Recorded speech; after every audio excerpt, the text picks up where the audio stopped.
புரியாத கவிதை போல வாழ்ந்து வந்தேனே, அவையாவும் முந்தன் கண்ணில் அர்த்தம் கண்டேனே.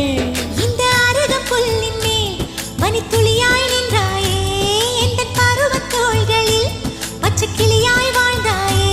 என்னை துளசி செடியாய் சுற்றி வந்தாயோ, கண்ணால் பார்த்து பார்த்து வெற்றி கண்டாயோ.